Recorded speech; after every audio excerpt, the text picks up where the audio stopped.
които са в залата, Ангел Забелски син, Васил Далиев, майстор Иван Славков. Много богема, Денчо Бутиса.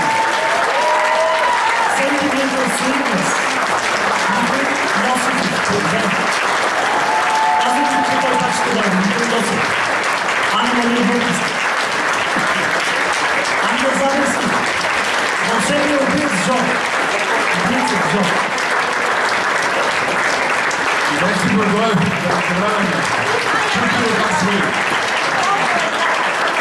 Искам само да ви кажа, че тези момчета, те свирят вече далече по-добре от мене.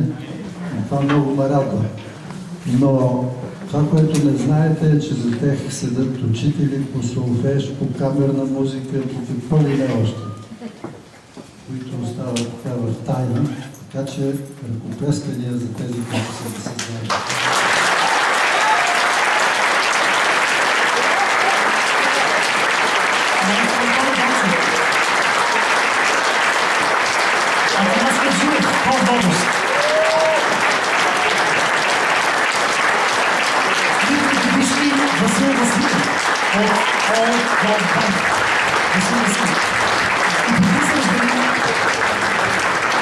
Трябва да направя две признания и половина, дами и господа.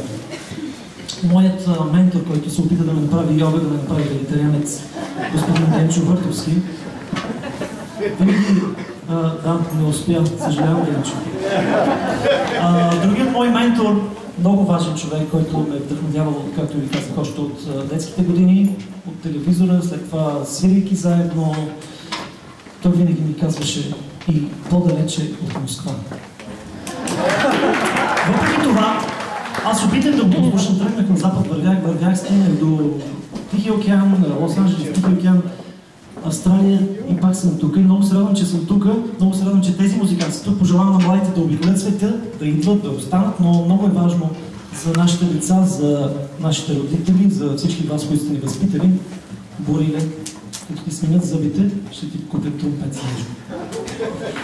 Весели коледни празници. Да, третото признание. Ами да, има бис. Ако аплодирате много силно, има бис.